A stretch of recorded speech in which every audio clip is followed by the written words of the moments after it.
Oi pessoal, tudo bem com vocês? Sejam bem-vindos a mais um vídeo aqui no Léguas e Letras e hoje nós vamos falar sobre o espetacular O Deserto dos Tártaros do Dino Buzzati. Esse livro aqui está na lista dos clássicos da revista Bravo, dos 100 livros essenciais da literatura mundial, e não é para menos, porque esse livro é uma coisa fantástica, maravilhosa, emocionante. Ele é muito, muito incrível.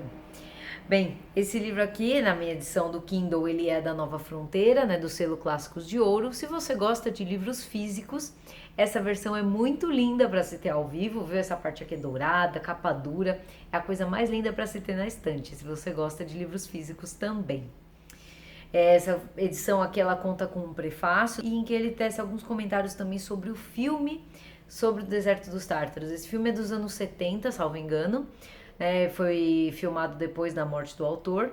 Eu não assisti ao filme ainda, pretendo fazê-lo. Espero que goste, né? Porque normalmente a gente fica sempre achando que o livro é melhor que o filme, né? Inclusive o próprio Antônio Cândido deixa essa opinião aqui no prefácio. Mas sem preconceitos, assistirei esse filme assim que eu puder. Esse livro também ele foi enviado pela TAG, Experiências Literárias aos Assinantes, em outubro de 2018. Eu consegui aqui o encarte de uma amiga que foi assinante nessa época. E aqui ele vai tratar um pouquinho sobre a história do autor, inclusive vai ter algumas informações a mais sobre o Dino Buzzati e umas resenhas sobre o Deserto dos Tártaros. Então, um pouquinho sobre o Dino Buzzati. Ele nasceu em 1906 na Itália, na cidade de Belluno, na região do Vêneto. Aqui temos até uma foto da cidade, vejam que bonito este lugar. Lindo, né? Bem inspirador aqui ter essas paisagens, essas montanhas, né? Até para descrição aqui da vista do Forte Bastiani, quem sabe. Então, o Dino Buzzati ele estudou direito, mas ele trabalhou muito tempo no jornal que chamava Corriere della Sera, e ele trabalhou com várias posições nesse jornal, inclusive ele chegou a ser editor-chefe, e um cargo curioso que ele ocupava nesse jornal era o de titulista. Então, ele escolhia o título para vários artigos, matérias, né? O que explica também a sua habilidade para escolher este nome, né, o Deserto dos Tártaros. Porque, em princípio, pessoal, quando esse livro foi criado, né, o manuscrito enviado em 1939 tinha como título A Fortaleza. Mas, diante dos acontecimentos históricos, né, era a época da Segunda Guerra Mundial, né, afinal começou em 1939, acharam por bem trocar o título. E ele fez uma escolha certeira em eleger O Deserto dos Tártaros para ser o título, porque traz uma aura de mistério, né? Uma aura de expectativa, aquela aura de quem são os tártaros, o que tá ali além daquele deserto, que é uma sensação que vai permear toda a obra. Sobre os tártaros, eu fiz um pouquinho de pesquisa e o Império da Tartária ele existiu, né? Apesar de ele não ser muito comentado nos nossos estudos de história, existiu esse Império da Tartária. Eu vou deixar aqui no link aqui na descrição um vídeo que eu encontrei no YouTube, né? Aliás, uma das meninas do Clube do Livro passou, né? Sobre o Império da Tartária e tem até um pouquinho de teoria da conspiração ali. É um vídeo interessante, vale a pena assistir para conhecer um pouco mais sobre os tártaros.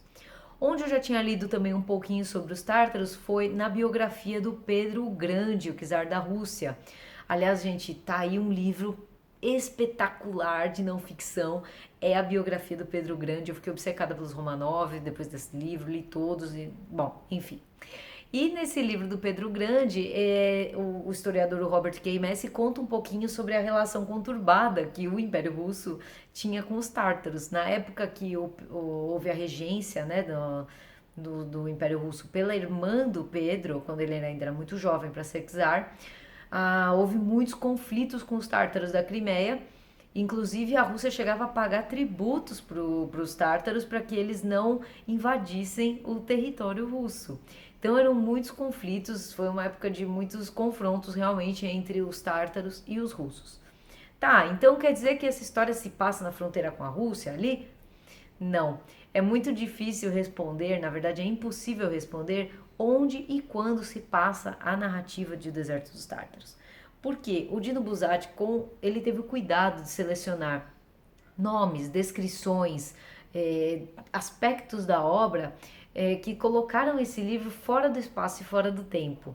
Então é muito interessante perceber, porque ele utiliza nomes de Portugal, ele utiliza nomes franceses, ele utiliza nomes italianos, o nome do forte é Forte Bastiani. Mas não dá para ter certeza, porque afinal de contas, se os tártaros estão vindo, como que essa fortaleza vai estar na Itália? Né? Como que essa fortaleza vai estar em Portugal, afinal? É tudo muito estranho. Ele faz algumas escolhas de forma a deixar esse lugar fora do tempo e do espaço. Indicativos de tempo que a gente tem, né, de diferenças do tempo aí. Alguns momentos os personagens usam cavalo, outras horas eles usam carruagem, carros, e existe até uma referência a uma estrada de ferro. Então não dá para realmente fixar a época desse livro, se é nos anos já dos 1900, se ainda é no século 18, 19, né? Então, como ele faz o uso dessa estratégia para tornar esse livro não só um clássico no seu tema, mas também na sua colocação no espaço-tempo. Um gênio, fantástica essas observações sobre a ausência de espaço-tempo precisos aqui neste livro. Então, um pouquinho sobre a história, né? Giovanni Drogo, que é o personagem principal desse livro, ele é um jovem oficial do exército que ele é enviado para o Forte Bastiani. Então ele chega nesse forte, ele tá indo a cavalo com seu amigo, parece que nunca chegou forte e tudo mais, eles vão tendo uma conversa e ele vê aquele forte ali naquele local inóspito, aquele forte amarelado, meio que parece abandonado, uma coisa meio estranha, né? Logo de cara ele tem um encontro bem desconfortável com o capitão, né? Ele já percebe já o primeiro deslize que ele vai cometer nesses comportamentos e regras militares, né? Já com esse primeiro encontro com o capitão. E ele vai chegar a esse forte. E lá nesse forte ele vai ter a impressão de que não acontece nada. E que o que ele foi fazer ali, sabe? O que ele foi fazer naquele fim de mundo? Parece que nunca nada aconteceu. E todo mundo nesse forte está constantemente à espera dos tártaros, né? Porque esse forte ele dá para uma fronteira onde tem um deserto. E o tempo todo os oficiais e os soldados e todos que vivem nesse forte, eles convivem com esse temor barra esperança de que vai haver um dia essa invasão dos tártaros. Então o Giovanni Drogo chega lá, ele já não gosta muito daquele ambiente do forte e ele descobre que existe um jeitinho para que ele saísse dali depois de 4 meses de espera. Então ele fica pensando, bom, então já não gostei muito daqui 4 meses eu vou embora. Passados esses 4 meses, ele chega lá, né, dizendo que nesse exame médico, até que o médico diz, não, então vamos colocar aqui que você não tem condições, não tem aptidão física para ficar aqui. Então ele teria meio que contar uma mentira para não ficar no forte. Mas Giovanni Drogo não quer contar essa mentira e ele fala, não, então eu vou ficar. Essa é a primeira vez que Giovanni Drogo decide ficar nesse forte. E o que vai acontecer? Ele vai conhecendo as pessoas, ele vai ver que tem gente que está lá há 15 anos, há 13 anos, há 20 anos, há mais de 20 anos, né? Existe um alfaiate. E ele aos poucos ele vai sendo tomado e se apaixonando também, de certa forma, pelas rotinas do forte, pelos hábitos, pelas pessoas, pelo rigor militar, pelo vestuário, pela pompa, pela importância mesmo que aqueles homens que estão ali na fronteira para defender o reino de um eventual invasor, né? Tudo isso vai acabando por seduzir o nosso personagem principal e fazendo com que ele fique por muitos anos nesse forte. Muitas pessoas fazem alguns paralelos desse livro com o Kafka, né? Com os livros do Kafka. E especialmente pelo fato de que os ambientes são labirínticos, um pouco opressores, né? Especialmente aqui no caso representado pelas rotinas militares, né? Então, de fato, é um ambiente um pouco opressor e parece que não tem saída, né? Quanto mais Drogo fica no forte, mais parece que ele nunca mais vai sair desse forte. E existe também uma discussão bem interessante, e, aliás, existe um trecho desse livro que para mim sintetiza o espírito dessa obra, que é a observação sobre a passagem do tempo, né? Como no início as coisas parecem, no início da vida as coisas parecem que vão, você tem todo o tempo do mundo e de repente você percebe que não tem mais tempo, né? Que tudo passou e que escolhas você fez e qual foi o balanço da sua vida. Então esse livro ele é uma leitura bem incômoda, sabe? Porque ele mexe em algumas feridas da nossa existência. Esse livro aqui, nessa questão dessa passagem do tempo, ele também me lembrou bastante a Montanha Mágica do Thomas Mann. Vou deixar aqui a capa para vocês. Nesse livro, o personagem principal também vai passar um tempinho numa espécie de sanatório nas montanhas, e ele se convence o tempo todo de que ele logo vai embora. E no fim ele passa anos e anos nesse sanatório, da mesma forma que acontece aqui com o Giovanni Drogo. Sobre o tempo, especialmente, eu devo recomendar para vocês uma dissertação de mestrado que eu encontrei quando eu estava pesquisando sobre esse livro. Ela se chama No Deserto a Esperar pelos Tártaros, um estudo sobre o tempo no romance O Deserto dos Tártaros, do Dino Buzzati. Ele é do mestrando Antônio Márcio Ataíde, e ele apresentou esse trabalho na FEFELESH, né, na USP, na Faculdade de Letras, Filosofia e Ciências Humanas. Esse trabalho é muito interessante, ele vai estudar a passagem do tempo. E uma reflexão que ele colocou que é bem legal é que existem dois tempos nessa narrativa. Você tem o tempo cíclico, representado pelas rotinas militares, né, pela rotina e pelos hábitos, e você tem o tempo linear, que tem saltos ao longo da história. Então é interessante como os personagens, ele defende isso na dissertação, que os personagens eles abrem mão do tempo linear para se prender aos hábitos do tempo cíclico. E a gente inevitavelmente acaba pensando nas nossas rotinas, nos nossos hábitos, né? No que a gente faz da nossa vida cotidianamente. Essas reflexões sobre o tempo, elas são um ponto alto da obra. E dois outros livros, duas outras obras, na verdade, interessantes para a gente ler e refletir sobre essa passagem do tempo são Sobre a Brevidade da Vida, de Sêneca, vou colocar aqui a capa, filósofo estoico, que ele vai tratar bastante sobre essa questão de como viver a vida, né? Porque, segundo Sêneca, a vida não é curta, ela não é breve, ao contrário, ela é extremamente longa. Nós é que desperdiçamos a nossa vida com coisas que não são tão relevantes, com preocupações, a gente joga a nossa vida fora. Então ele fala bastante sobre essa coisa de uma longa existência versus uma longa vida, né? Realmente vivida. Uma outra obra interessante é um dos ensaios, do livro Os Ensaios do Montaigne, vou colocar aqui, da Penguin. E o nome do ensaio é Que Filosofar é Aprender a Morrer. Né? Ouvindo esse título vai parecer, nossa, esse ensaio deve ser a maior bad vibe do mundo. Mas não, ele vai trazer uma reflexão sobre a necessidade que a gente tem de conhecer a morte, de aceitar o fato da morte, para tornar a nossa vida mais cheia de realizações, de atos, né? Então, ao longo dos anos, a pessoa vai viver mais, né, através da realização de diversos atos, ao invés de simplesmente existir por muito tempo. Então, esses dois textos, tanto do Sêneca quanto do Montaigne, conversam com a gente sobre essa questão do tempo, da vida e da morte. Também A Morte de Ivan Ilitch, do Tolstói, traz essa reflexão sobre o que a gente faz da vida e tudo mais. Tem resenha aqui no canal, vou deixar o card, viu? Não percam, é muito legal esse livro também. Então, ao longo de toda a obra, o Giovanni Drogo ele vai conviver com essas pessoas do forte, né, diversas patentes. Ele vai dar explicações detalhadas, né, o narrador vai dar explicações detalhadas sobre a dinâmica do dia a dia do forte, né, como que funciona um sistema de senhas, porque eles revezam lá no forte as sentinelas e tudo mais, como que eles respeitam as rotinas, as vigias, como que eles fazem essas rondas. E para o leitor pode parecer assim, é aquilo, né? Para que eles estão fazendo tudo isso se os tártaros parece que nunca vão aparecer, sabe? Quem são esses tártaros?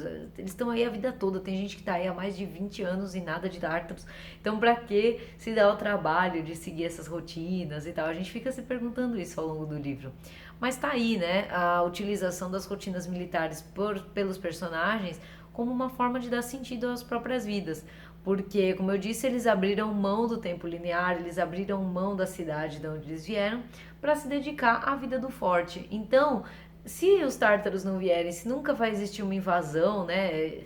Como viver nessa expectativa? Então, esses rituais que se colocam na vida acabam dando algum sentido a ela.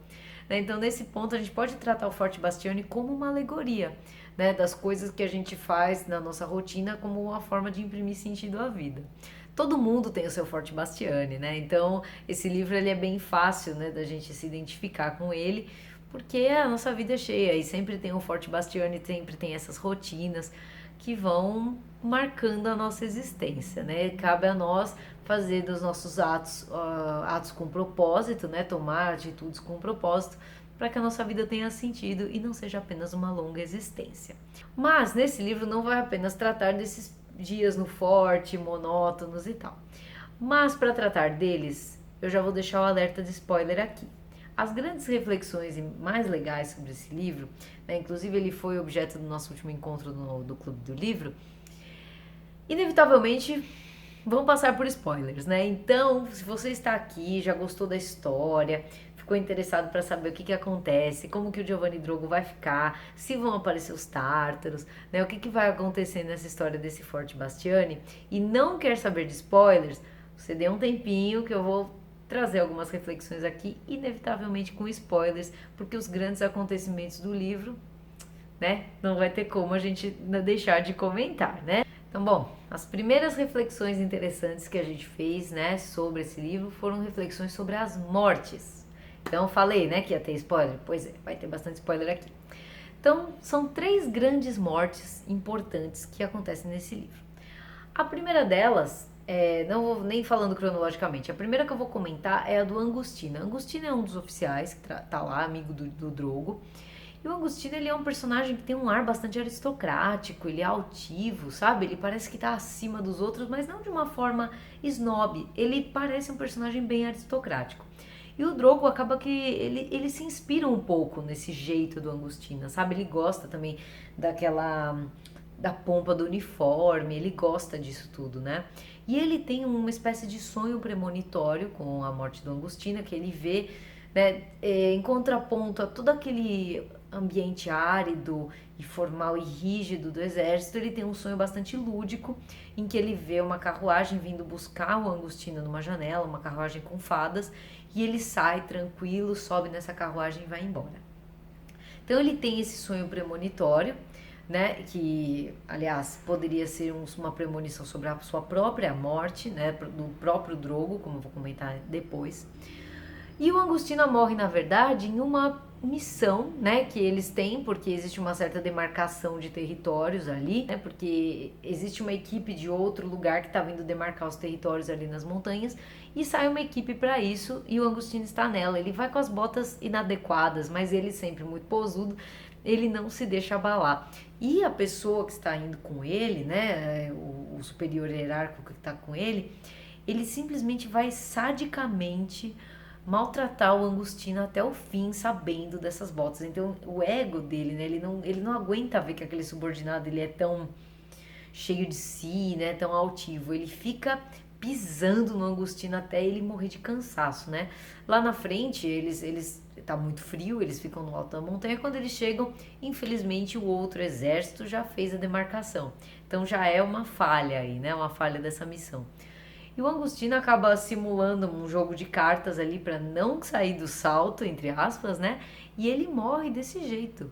Ele morre de frio ali no alto daquela montanha, fingindo que tá ali jogando um jogo de cartas com o seu superior.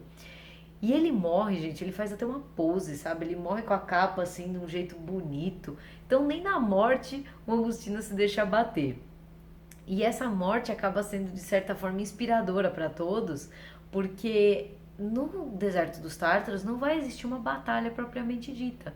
Mas eles estão lá desde o início dos tempos, esperando, querendo que algo aconteça. Então o Angustino, ele quer morrer com glória. Como ele vai morrer com glória? Ele vai morrer nessa posição altiva, ele vai fazer um simulacro de batalha com esse jogo de cartas, e ele vai morrer com glória, resistindo até o fim. Não é maravilhoso como o Dino Buzzati constrói isso? Bom, essa é a primeira morte interessante. Segunda morte interessante é a do personagem que se chama Lazari. Desde o começo do livro a gente sabe que para entrar e sair da fortaleza existem alguns esquemas de senhas super rígidos e tal. E o Lazari, num determinado momento, ele vê um cavalo vindo e ele sai, achando que aquele cavalo é dele, e ele sai para buscar esse cavalo. Só que ele esquece que tem que saber a senha da volta. E a gente já fica imaginando, meu Deus, o que vai acontecer com o Lazari, ele não sabe a senha. A gente sabe que todos eles levam super a sério.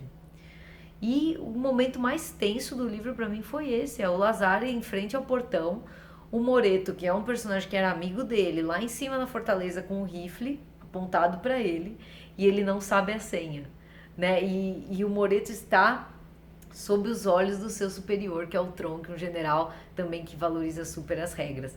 Então fica aquele momento de tensão. O que vai prevalecer? A amizade e o bom senso de saber que aquele lá é o Lazari, ele sabe, ele é da fortaleza, ou as regras vão prevalecer. Então é um momento muito tenso e no fim as regras prevalecem. Lazare é morto. Gente, é muito triste a morte do Lazare. Nossa, eu fiquei muito mal. É um momento extremamente tenso e triste do livro. Terceira morte, e mais importante, porque afinal de contas é o final da obra, é a morte do próprio Giovanni Drogo. Ele passa a vida toda na fortaleza, esperando pelos tártaros. Ao longo da história acontecem algumas coisas que dão a entender que tem alguém ali do outro lado do deserto, né? E até que num dado momento, o Giovanni Drogo já está velho. Na verdade, ele tem apenas 54 anos, mas ele está bem acabado, assim, né? Ele está bem doente. E parece que realmente vai haver uma invasão. E quando o Drogo tem lá 54 anos, passou a vida na fortaleza, 30 anos lá, quando ele acha que ele finalmente vai ter o momento da glória, que ele vai lutar, que ele vai batalhar, que ele pode morrer e tudo mais, mas ele vai, né? Não, gente. O Drogo já está velho, está cansado e não querem mais ele lá. Então aqui também tem aquela reflexão, né? Por que ele foi útil para a fortaleza a vida toda e por que agora na velhice ele não é mais. E ele simplesmente é despachado da fortaleza na hora da verdade. Então esse livro ele é uma desilusão atrás da outra. A gente fica achando o tempo todo que vai acontecer alguma coisa e quando finalmente vai, eles mandam o Drogo embora. É muito triste. É muito triste, não é? Então ele é mandado embora numa carruagem para uma estalagem perto do povoado e lá ele vai morrer solitário, travando sua batalha sozinho contra a morte. Né? Mas ao mesmo tempo que ele morre sozinho e teoricamente sem glória, porque afinal de contas ele perdeu a oportunidade da vida dele, né? Aquela pela qual ele esperou toda a sua vida, que era lutar contra os tártaros, a morte dele vai ser gloriosa, porque ele tem um embate com a morte, né? De força realmente, mas ele acaba recebendo e aceitando essa morte, como dizer assim, com gratidão por tudo que ele fez pela vida, ao longo da vida dele. Então é muito legal ver como, tanto na situação da Angustina quanto na situação do Drogo, você tem duas mortes que não foram na glória esperada, né, numa batalha, mas que não deixaram de ser gloriosas pela força de caráter dos personagens. Então nisso ele se inspira no Angustina para morrer de uma forma bela, elevada e gloriosa. É maravilhoso, não é, gente? Vocês não acham? Um outro aspecto importante desse livro, é aqui menos relevante que essa questão das mortes e tal, mas que é legal notar, é que o Dino Buzzati ele trabalha com muitas simetrias ao longo desse livro. Então, várias situações vão acabar ou se repetindo, ou aparecendo de forma diferente, né? Que me lembrou também a questão do eterno retorno do Nietzsche. O eterno retorno aparece também na Insustentável Leveza do Ser. Nós temos vídeos sobre a Insustentável Leveza do Ser aqui no canal, vou deixar o card para vocês também. E essa coisa do eterno retorno, de que a pessoa acaba vivendo várias vezes na vida as mesmas situações. Então eu vou dar alguns exemplos. Logo no comecinho da história, quando o Drogo tá chegando lá no forte, ele vê o Capitão Ortiz de longe. E ele fica naquela situação, o que eu faço? Cumprimento, não é? E ele meio que faz um gesto ali, aí ele grita pro capitão e o capitão fica... E aí, por que você tá gritando? Ele fala, não, só queria cumprimentar, sabe? Aí fica aquela situação meio esquisita. Mais velho, o Drogo vai estar no lugar do Ortiz e vai vir um outro personagem, um outro jovem oficial que vai se chamar Moro. A escolha do nome também tem a ver com o próprio Drogo, né, para aparecer. E ele vai fazer exatamente a mesma coisa que o próprio Drogo fez na juventude. Só que aí quem vai estar no lugar do Ortiz é o Drogo já mais velho. Uma outra semelhança, né, simetrias que ele tem, né, entre a cidade e a fortaleza. Ou também o momento que o Drogo já está sendo levado velho na carruagem, ele vê um bebê, né? Então ele fica pensando, será que esse bebê um dia fui eu, cheio de sonhos, cheio de expectativas, cheio de projetos, né? O que será que esse bebê vai viver? Será que ele vai viver como eu?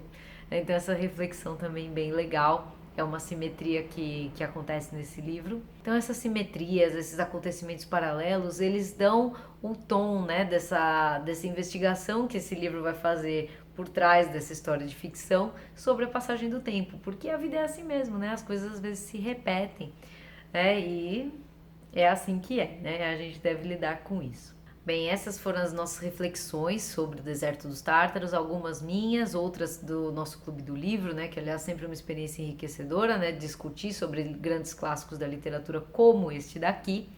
Para quem assistiu ao vídeo completo, espero que você tenha gostado dessas reflexões adicionais, né, sobre esses fatos, né, spoiler alert aqui. Para quem não assistiu ao vídeo todo, porque quer ler, eu espero que eu tenha mostrado para vocês um bom resumo da história e das grandes questões que ela vai tratar, porque esse livro é um baita livro, gente, é um baita livro. Ele não é muito longo, eu creio que ele não chega a ter 300 páginas, 200 e poucas, salvo engano, mas é um grande clássico.